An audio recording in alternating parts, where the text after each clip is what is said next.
Every world believes it has a hero. A boy destined to protect, to sacrifice, to serve. But what happens when that boy realizes the world never deserved his loyalty? This is not the story of a Hokage. This is the birth of a sovereign. A king who would rewrite the rules of chakra, break the balance of nations, and claim what the shinobi world was never prepared to give.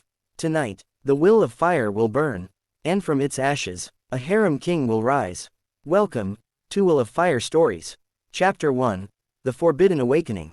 The air in the forbidden forest was stagnant, thick with the scent of damp earth and ancient secrets. Naruto Uzumaki sat in the center of a clearing, the massive scroll of seals spread out before him like a roadmap to a destiny he hadn't yet claimed. His breath came in shallow hitches, not from fear, but from the sudden, violent expansion of his own consciousness. He hadn't just found the multi-shadow clone jutsu. Hida, and beneath the ink of the second Hokage's scrolls lay a seal that resonated with his Uzumaki blood, the sovereign's mandate. As his fingers brushed the seal, his vision fractured. The Nine Tails chakra didn't just bubble over.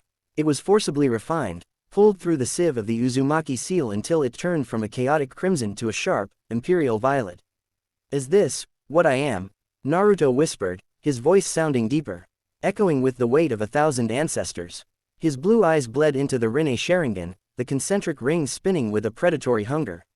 He looked at his hands and saw not the hands of a prankster, but the hands of a king. The sound of rustling leaves signaled the arrival of Mizuki. The Chunin landed with a smirk, his eyes fixed on the scroll. "Give it here, Naruto. You've done well, but your part in this story is over." Naruto didn't stand up, he didn't even look at Mizuki. He simply exhaled. Gravity pulse. 0. Mizuki was slammed into the dirt by an invisible force so immense it shattered the bones in his legs instantly. The Chunin screamed, but the sound was cut short as Naruto finally stood. He was taller, his posture radiating a terrifying, absolute authority. "You talk of stories, Mizuki," Naruto said, walking toward him. "But you are merely a footnote. I am the author now." From the shadows, another figure emerged, Anko Mitarashi. She had been tracking the scroll, but she stopped dead, her body trembling under the weight of Naruto's new aura. Her lethal instincts told her to flee, but her body was rooted to the spot by a biological command she couldn't understand. Naruto turned his gaze to her. The Rinne Sharingan spun. "Anko," Naruto said, his voice a hypnotic vibration. "You are the first. The village treated you as a pariah because of Orochimaru's mark. I will treat you as a queen, provided you accept the brand of a true master." Anko's heart hammered against her ribs. The cursed mark on her neck, usually a source of agonizing pain, began to glow violet. It wasn't fighting Naruto, it was submitting. I serve," Anko stammered, her eyes glazing over as the imperial seal etched itself into her soul. Naruto looked toward the Hidden Leaf village. He could see every chakra signature, every hidden desire, and every weak point in the village's hierarchy. "The era of the Hokage is a failed experiment," Naruto declared. "The era of the sovereign begins tonight. And I shall build my court from the very women this world has underestimated." He walked out of the forest, Anko following 3 steps behind him in a trance of total devotion. The night was young, and the list of his future empresses was long. End of Chapter 1. Chapter 2. The Academy's Submission. The morning sun hit the Hidden Leaf village, but for Naruto, the light felt different. He walked through the streets not as the demon fox, but as a hidden god walking among insects. Behind him, concealed in the shadows, Anko Mitarashi moved with the silent lethality of a guardian, her soul now permanently tethered to the violet pulse of Naruto's chakra. As Naruto entered the academy, the atmosphere shifted. The loud chatter of the students died down. It wasn't just his new, taller frame or the way his hair shimmered like spun gold. It was the alpha frequency he emitted, a subsonic command that hit every kunoichi in the room like a physical wave. Sakura Haruno and Ino Yamanaka stopped their usual bickering over Sasuke. Their eyes drifted to Naruto. And for the first time, the perfect Uchiha looked like a faded memory. "Naruto," Sakura whispered, her heart skipping a beat. "What happened to you?" Naruto took his seat, but he didn't slouch. He sat with the poise of a man on a throne. "The world happened, Sakura. I finally woke up." Hinata Hyuga, sitting at the back, felt her face flush a deep crimson. But unlike her usual fainting spells, this was different. Her Byakugan activated involuntarily, and she saw it, the massive, violet sun of chakra within Naruto, expanding and reaching out toward her. Hinata, Naruto said, his voice cutting through the room like a velvet blade. Come here. The room gasped. Iruka-sensei stepped forward, sensing the change. Naruto, take your seat. We have the graduation exams too. Sit down, Iruka. Naruto didn't even yell, he simply applied a micro-ounce of his sovereign will. Iruka's knees buckled, and he found himself sitting at his desk, unable to move his limbs. The class froze in terror. Hinata walked toward him, her legs shaking, her will completely bypassed by the magnetic pull of his Rinne Sharingan. Naruto reached out and lifted her chin. The Hyuga family calls you a failure. Naruto said, loud enough for everyone to hear. They treat your kindness as weakness. But I see the lineage of a goddess. Join my court, Hinata. Be the moon to my sun. He leaned in, his forehead touching hers. A surge of the imperial seal flooded Hinata's system. Her Byakugan didn't just activate, it evolved. The veins around her eyes disappeared, and the irises turned a brilliant crystalline silver, the Tensagen. I am yours, Hinata breathed, her voice filled with a devotion so deep it transcended free will. Sakura and Ino watched, a primal jealousy blooming in their chests. They didn't want to save Naruto anymore, they wanted to belong to him. Naruto looked around the room, his gaze landing on the various kunoichi. This village has been built on the Ood of the many to serve the pride of the few, Naruto announced. That ends today. I am not graduating as a ninja. I am claiming my territory. Suddenly, the door burst open. The Hokage's Anbu had arrived, tipped off by the massive chakra fluctuations. 3 masked operatives landed in the center of the room. Naruto Uzumaki, by order of the 3rd Hokage, you are under. Naruto didn't let him finish. He snapped his fingers. Sovereign domain. Absolute stillness. The Anbu were suspended in midair, their bodies frozen in time. Naruto stood up, Hinata flanking his right and Anko emerging from the shadows to flank his left. The 3 girls, Sakura, Ino, and even the stoic Tenten, felt the invisible threads of Naruto's chakra weaving into their own. Tell the old man, Naruto said to the frozen Anbu, that the fox is out of the cage. And he's starting his own pride. He walked out of the academy, a line of the village's most talented kunoichi following him in a daze of newfound loyalty. The harem king had begun his recruitment, and the hidden leaf was powerless to stop the rising tide. End of Chapter 2. Chapter 3. The Queen of the Red Sands. The borders of the Land of Fire were no longer a barrier to Naruto's expansion. News of the eclipse of the leaf had spread through the underground like wildfire. Stories of a boy with the eyes of a god who had turned the village's finest kunoichi into his personal guard. But Naruto wasn't interested in rumors, he was interested in consolidation. The sand began to swirl as Naruto stood on the dunes overlooking the border. Behind him stood his growing court, Hinata, with her silver Tensagen glowing with lunar light, and Sakura, whose strength had been augmented by Naruto's imperial seal, turning her chakra into a violent violet flame. She's coming, Hinata whispered, her vision piercing through miles of desert heat. A massive fan cut through the air, creating a localized hurricane. Tamari of the Sand landed on a nearby ridge, her signature smirk firmly in place, though her eyes betrayed a flicker of genuine unease. Behind her stood a squad of Suna's elite, sent to investigate the anomaly of the leaf. So, you're the brat everyone's talking about, Tamari shouted over the wind. The one who thinks he can just walk into the desert and claim whatever he wants. Naruto took a step forward. With every footprint he left in the sand, the desert itself seemed to groan. He wasn't using the 9 tails, he was using the celestial pulse.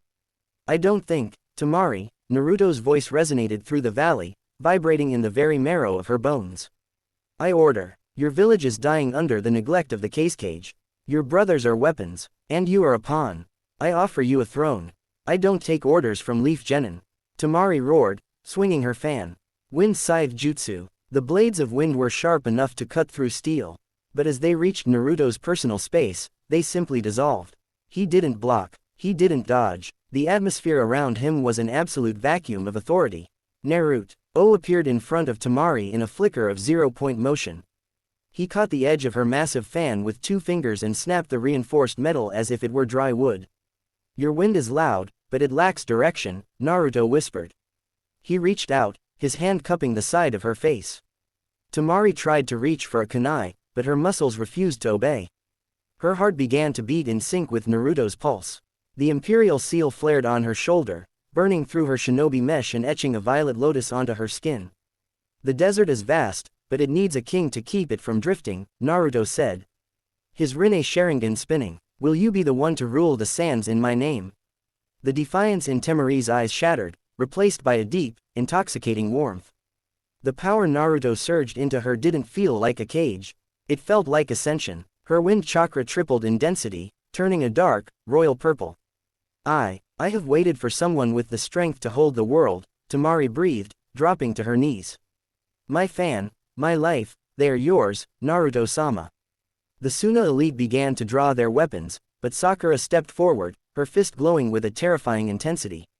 One punch into the sand sent a shockwave that buried the entire squad up to their necks. The sovereign is speaking, Sakura said coldly. Know your place. Naruto looked toward the hidden sand village. He could feel the chaotic, unstable energy of Gaara in the distance. Temari, Naruto commanded, prepare your village. We are going to stabilize your brother. And then, we are going to merge he sand and the leaf into the first imperial sector. With Temari now leading the way, the party moved deeper into the desert. The harem king had secured his bridgehead into another nation, and the winds of change were now blowing in his favor. End of Chapter 3. Chapter 4. The Mist's Absolute Surrender. The land of waves was shrouded in a fog so thick it felt like breathing cold lead. Naruto stood on the unfinished bridge, the mist swirling around his cloak. Behind him, his court had grown. Hinata, Sakura, and Temari stood in a silent triangle of absolute power. Out of the white void, a giant blade sliced through the air. Zabuza Momochi landed on the railing, but he wasn't the target. From the water emerged Haku, and behind them, the true prize Naruto had sensed, Mei Terumi, the fifth Mizukage, who had been traveling incognito to handle the bridge situation herself. You've been causing quite a stir, Uzumaki, Mei said, her voice dripping with a dangerous, sultry poison. She stepped forward, her lava-style chakra simmering just beneath the surface. A boy playing king. It's cute, but the hidden mist doesn't play well with others. Naruto didn't blink. He raised a hand, and the mist didn't just part, it vaporized. Sovereign domain. Eternal clarity. The sun broke through the clouds, hitting Naruto's violet gold aura. Mei stumbled back, the sheer density of his chakra making her feel like she was standing at the bottom of the ocean. The mist is a graveyard of bloodlines, Mei, Naruto stated, his Rinne Sharingan locking onto her eyes. You try to lead a village that hates its own strength. I am here to give the mist a purpose. I am here to give you a master who can handle your fire. Bold words for a child. Mei roared, weaving signs. Lava style. Melting apparition jutsu.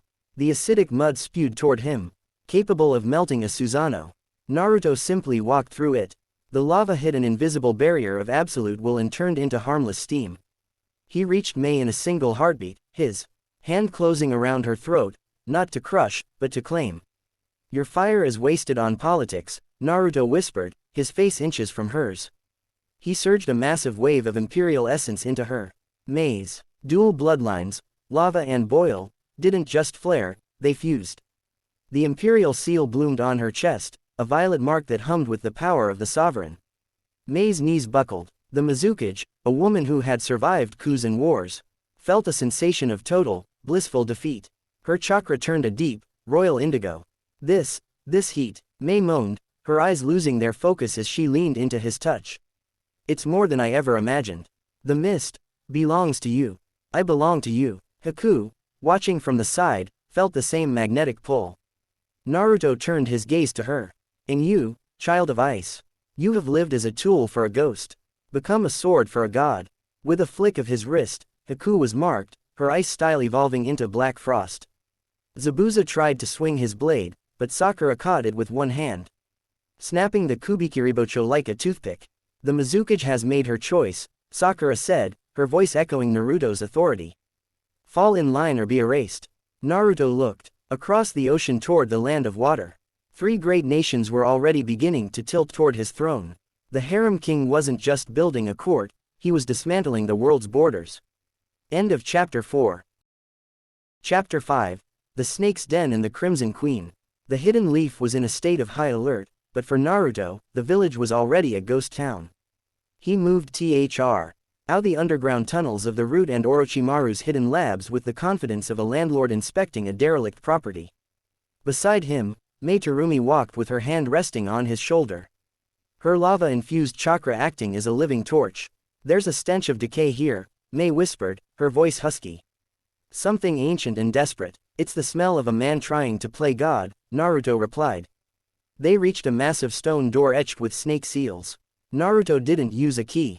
He touched the stone, and the sovereign's Hakai turned the boulder into a fine, gray mist. Inside, the Sannin Orochimaru stood over a series of test tubes, while his most loyal student, Anko, stood near him, though she was already secretly Naruto's sleeper agent.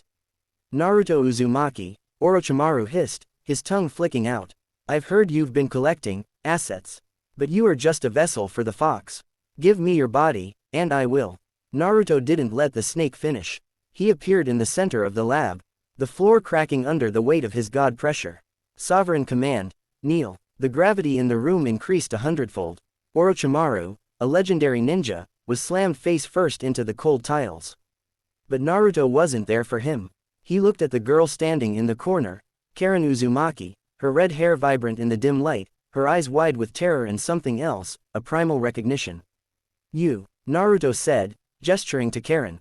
You've spent your life being bitten, used as a healing spring for cowards. You are an Uzumaki. Your blood is royalty, not a medicine. Karen felt her heart leap. She could see Naruto's chakra. It wasn't just large, it was a blinding, beautiful sun of violet and gold. It was the warmest thing she had ever felt. I can't move, Karen stammered. Tears pricking her eyes. Naruto walked to her and placed his hand over her heart. The imperial seal ignited. Karen's sensory abilities didn't just grow, they became omniscient. Shish. He could now feel the heartbeat of every person in the land of fire. Her red hair began to glow with a divine spark. You are my eyes, Karen, Naruto declared. No one will ever bite you again. You will. I'll sit at my table as the high priestess of the Uzumaki lineage. Karen collapsed against him, her teeth sinking into her own lip to keep from screaming with joy. I'm yours. I've always been yours. Just tell me who to watch, and I'll never let them blink. Orochimaru tried to slither away in a puddle of mud, but Naruto's gaze shifted to him. Absolute erasure. A beam of violet light incinerated Orochimaru's physical form, leaving nothing but a faint, lingering scream. Anko stepped forward, dropping her disguise and kneeling beside Karen. The lab is yours, Naruto-sama. Everything he built is now a tool for the court. Naruto looked at his hand. 5 women, 5 nations, 5 pillars of his throne. The hidden leaf was crumbling, and from its ashes, the Uzumaki Empire was taking shape. End of Chapter 5. Chapter 6. The Goddess of the High Peaks. The land of lightning was a realm of jagged peaks and eternal thunder, but as Naruto ascended the highest mountain toward the hidden cloud, the storms seemed to bow. He wasn't walking, he was being carried by a platform of solidified gravity, surrounded by his elite council. Mei, Karen, and Hinata stood like goddesses of war at his side. The wreckage is stubborn, Karen whispered, her new omniscient sight piercing through the mountain walls. He has mobilized his 2 strongest kunoichi to intercept us. They're coming with the intent to kill. Naruto didn't even look up. They're coming to be recruited. 2 streaks of lightning descended from the clouds. Yugito ni, the Jinchuriki of the 2 tails, and Samui, T. He cool-headed tactical genius of the cloud, landed with weapons drawn. Yugito was already shrouded in a blue, flaming chakra, her claws extended. You've got a lot of nerve coming here, leaf scum. Yugito roared, her voice layered with the growl of the Matabi. The wreckage doesn't negotiate with cult leaders. Naruto stepped off his platform. He didn't enter a stance. He simply released a celestial vibration. The blue flames on Yugito's body didn't just flicker, they turned violet and began to flow toward Naruto, as if the 2 tails itself was trying to escape its host to reach its true master. The beasts know me, Yugito. Naruto said, his voice a low hum that silenced the thunder. You spend your life fighting for control over a power that was meant to serve me. Stop struggling. You are a queen of the wild, not a prisoner of the cloud. Shut up. Yugito lunged, a claw of blue fire aimed at his throat. Naruto caught her wrist. The contact was like a lightning rod hitting the earth. He surged sovereign essence into her seal. Inside Yugito's mind, the 2 tails didn't roar, it purred. The cat demon bowed its head, and the imperial seal etched itself onto Yugito's stomach, over her original seal. Yugito's blue flames turned a deep, royal amethyst. She collapsed into Naruto's arms, her eyes rolling back as the two tails' power was refined into its ultimate form. "And you, Samui," Naruto said, turning his gaze to the blonde tactician who stood frozen, her sword trembling. "You pride yourself on your cool head, but your heart is frozen because you have no one worth serving. The cloud is a cage of duty. My court is a realm of purpose." Samui tried to speak, but the sovereign's magnetic pull was too strong. She found herself walking toward him, her sword dropping into the snow. Naruto touched her forehead, and the imperial seal bloomed like a violet frost across her skin. I feel everything," Samui breathed, her stoic mask finally shattering into a look of pure, ecstatic realization. "The logic, the path, it all leads to you." The Raikage watched from the monitors in his office, crushing his desk in a fit of rage. But Naruto didn't care. He looked at the two new additions to his harem. "The cloud has fallen," Naruto announced to the heavens. "The lightning now serves the sun." With the two tails and the tactical mind of the cloud secured, Naruto turned his eyes toward the final obstacle, the Akatsuki and the Angel of the Rain. End of Chapter 6. Chapter 7. The Angel's Descent. The Hidden Rain Village was a steel graveyard of weeping pipes and perpetual storms. Naruto stood on the highest spire, his violet cloak snapping in the wind. He was no longer a ninja, he was a celestial event. Behind him, Yugito Ni and Maid Terumi stood as twin pillars of fire and lava, their combined heat vaporizing the Fallen. G-Rain before it could touch their master. "She is here," Karen whispered from the rear, her eyes glowing with the omniscient pulse. "The one they call the Angel." From the iron-gray clouds, thousands of paper sheets swirled downward, coalescing into the form of Konan. Her blue hair was damp, and her amber eyes were filled with a cold, divine detachment. She looked at Naruto, not with hatred, but with a weary curiosity. "You are the one Nagato warned me about," Konan said, her voice barely audible over the thunder. "The boy who claims to be the peace the world was promised. But you don't bring peace, you bring dominion." Naruto stepped into the open air, walking on invisible platforms of gravitational will. "Nagato seeks peace through pain, Konan. That is a child's logic. Pain only breeds more pain. I bring peace through integration. I am the end of the cycle because I am the center of it." "Then you are just another god to be torn down," Konan replied. She raised her hands, and the sky turned into a cyclone of paper spears. Sacred paper emissary jutsu, millions of explosive tags ignited at once, a blast intended to level a mountain. But as the smoke cleared, Naruto was standing inches away from her. He hadn't moved, he had simply deleted the explosion from the timeline. "Your wings are made of paper, Konan," Naruto whispered, his Rinne Sharingan spinning with an hypnotic, violet light. "They are fragile, they are lonely. You have spent your life as a shadow to a ghost. It is time you felt the warmth of a real sun." He reached out and grabbed her hands. The moment their skin met, the sovereign's essence flooded into Konan. The paper that made up her body didn't just reform, it turned into indestructible obsidian parchment, glowing with violet runes. The imperial seal etched itself onto her throat, shaped like a blooming violet rose. Konan's eyes widened, the amber fading into the same indigo hue as the rest of Naruto's court. The Angel felt her heart, which had been frozen since Yahiko's death, suddenly shatter and restart with a violent, intoxicating throb of loyalty. I can breathe," Konan gasped, her paper wings expanding to a massive, divine size. "The rain, it doesn't feel cold anymore." She fell against his chest, her obsidian wings wrapping around them both in a protective cocoon. In that moment, the hidden rain stopped weeping. The clouds broke, and for the first time in decades, sunlight hit the village towers. "The Akatsuki is dead, Konan," Naruto declared. "Nagato's dream was a prototype. My empire is the final product. Tell the world, the angel has found her heaven." With the rain village secured and the legendary Konan added to his growing harem, Naruto looked toward the final piece of the puzzle, the Uchiha princess and the ancient mother. End of Chapter 7. Chapter 8. The Princess of the Cursed Eyes. The hidden leaf was no longer a village, it was an occupied zone, the air vibrating with the violet static of the sovereign's will. Naruto sat in the center of the Uchiha district, a place once defined by tragedy, now repurposed as his secondary throne. Konan hovered above him, her obsidian wings casting a protective shadow, while Hinata stood at his side, her Tensagen scanning the horizon. "He's desperate," Hinata said, her voice like cold silk. The Uchiha survivor is coming, and he's brought the last of the resistance. A flash of blue lightning tore through the district. Sasuke Uchiha landed, his Sharingan spinning with murderous intent. But beside him stood the true target of Naruto's arrival, Itachi Uchiha, the martyr of the shadows. And Izumi Uchiha, who had been brought back from the brink of a genjutsu death by Naruto's own temporal interference. "Give them back, Naruto!" Sasuke roared, his Chidori screaming. "The women, the village. You've turned them into dolls." Naruto didn't even stand. He looked past Sasuke, his gaze locking onto Izumi. She was the one who held the key to the Uchiha bloodline's true refinement. "Dolls, Sasuke?" Naruto asked, his voice a low, tectonic rumble. "I have given them power you can't even dream of.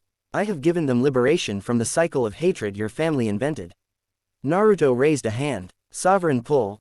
Absolute attraction. The gravity around Izumi warped. Despite Itachi's attempt to hold her, she was pulled toward Naruto as if she were a feather in a hurricane. She landed at his feet, her dark eyes wide with a mix of terror and an inexplicable, biological craving. The Uchiha were meant to be the guardians of the world, not its victims, Naruto said. His hand glowing with imperial divinity. He touched Izumi's forehead. Sovereign evolution. The crimson bloom. The imperial seal flared on Izumi's back. Her Sharingan didn't just evolve into a Mangekyo. It became the eternal amethyst eye. Her chakra, once cold and jagged, became a smooth, crushing ocean of violet flame. She didn't scream, she gasped, her body arching as the seal rewrote her DNA. Making her the perfect matriarch for a new, loyal Uchiha clan. Izumi. Sasuke lunged, his blade coated in lightning. Izumi moved faster than his Sharingan could track. She caught Sasuke's blade with her bare hand. The violet flames of her new chakra melting the steel instantly. She looked at Sasuke not with love, but with the pity of a superior being. "You are so small, Sasuke," Izumi whispered. Her voice melodic and terrifying. "The sovereign has shown me the truth. Our blood was a curse. He has made it a gift." She turned and knelt before Naruto, pressing her forehead against his boot. "My eyes, my blood, my womb. They are the property of the Empire, Naruto-sama." Itachi dropped his guard, his eyes bleeding from the strain of his Susanoo, which was now flickering out existence in the presence of Naruto's superior aura. He realized there was no fight to be had. The world had already shifted. "The Uchiha are yours," Itachi whispered, bowing his head in total defeat. Naruto stood up, his harem of queens, Hinata, Mei, Konan, Izumi, Yugito, and the others, forming a circle of absolute power around him. "The moon is rising," Naruto announced, looking at the pale orb in the sky. "And the mother is waiting to be claimed." End of Chapter 8. Chapter 9. The Mother of Chakra's Submission. The atmosphere of the world had thinned into a crystalline vacuum. Naruto stood upon the frost dimension's highest peak, the dimensions themselves overlapping like sheets of glass. Behind him, his imperial harem stood in a perfect crescent moon formation: Hinata, Mei, Konan, Izumi, Temari, and Yugito, their combined auras creating a violet sun that rivaled the core of the planet. "The seal is breaking," Karen whispered from the center of the formation, her omniscient sight tracking the fracture in reality. "She is coming. The origin. The mother." The sky tore open. From the rift emerged Kagaya Otsutsuki, her white robes billowing in the cosmic wind, her third eye, the Rinne Sharingan, bleeding red light across the snow. She looked down at the world she had once cultivated, her face a mask of divine apathy. "Mortal," Kagaya's voice echoed through the minds of every living being. "You have gathered the fragments of my power. You have marked the daughters of this world with your own filth. I have come to reclaim my garden." Naruto took a step into the air, his singularity form igniting. His hair was now a flowing river of white-violet fire, and his eyes held the authority of the void itself. "The garden is under new management, Kagaya," Naruto stated. "You treated humanity as food. I treat them as a legacy. You are not a goddess. You are an ancestor who overstayed her welcome." Kagaya roared, the dimensions shifting instantly. The world turned into a sea of acid, then a desert of gravity. 80 gods vacuum attack. Massive fists of chakra rained down, each capable of shattering a continent. Naruto didn't dodge. He raised his hand, and the sovereign's aegis shattered the attacks into harmless stardust. He appeared in front of Kagaya in a flicker of trans-dimensional motion. "You are lonely, Kagaya," Naruto whispered, his voice bypassing her divine defenses. You betrayed your kin and were betrayed by your sons. You have spent eons in the dark, cold moon. You don't want to destroy. You want to be owned. Keigaya's eyes widened. For the first time in millennia, she felt a vibration of fear, and a terrifying, magnetic pull. Naruto grabbed her by the throat, his hand glowing with the absolute imperial seal. Sovereign right, the primordial claim. He surged the entirety of the 9 tails. Refined essence in his own god chakra into her heart. Keigaya's white skin began to glow with violet runes. The Rinne Sharingan in her forehead didn't close, it turned a deep, royal indigo. The mother of chakra gasped, her divine power being compressed and restructured to fit the hierarchy of Naruto's court.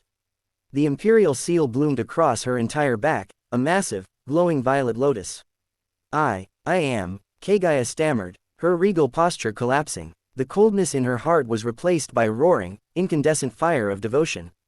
The woman who had fought the world for centuries suddenly felt the overwhelming urge to kneel. She fell into the snow, her long white hair tangling with Naruto's boots. The goddess of the beginning looked up at the boy who had conquered her, her eyes filled with a desperate, eternal loyalty. My king, Keigaya breathed, her voice trembling. The chakra, it all returns to you. I am your shadow, I am your soil, I am yours. The harem stepped forward, encircling the fallen mother. Hinata touched Keigaya's shoulder, the Tensegan and the Rinne Sharingan synchronizing. The cycle is complete, Hinata declared. Naruto looked out across the dimensions. The last of the old gods had fallen. The harem king had reached the source. Now, there was only one thing left to do, the grand coronation. End of Chapter 9. Chapter 10. The Sovereign's Eternal Zenith. The Hidden Leaf Village was gone, replaced by the imperial capital of Uzushio, a sprawling metropolis of white stone ND violet energy that served as the center of the known dimensions. At its heart stood the Temple of the Sovereign, a spire that pierced the heavens, where the laws of reality were rewritten by the man who sat upon the throne of the void. Naruto Uzumaki sat with a calm, absolute stillness. He was no longer just a man or a shinobi, he was the singularity. His court was now a complete, divine hierarchy. To his left sat Keigaya Otsutsuki, the mother of chakra, who now served as his high advisor, her divine power filtered through the violet light of the imperial seal. To his right sat Hinata, the moon empress, her Tensegan overseeing the spiritual balance of the world. Below them stood the rest of the imperial harem, Mei, Konan, Izumi, Tamari, Yugito, Samui, Karen, and Sakura, each a ruler of a specific sector of the world. Their loyalty as unyielding as the gravity that held the planets in orbit. The final resistance in the land of iron has surrendered, Konan reported, her obsidian wings shimmering as she descended from the balcony.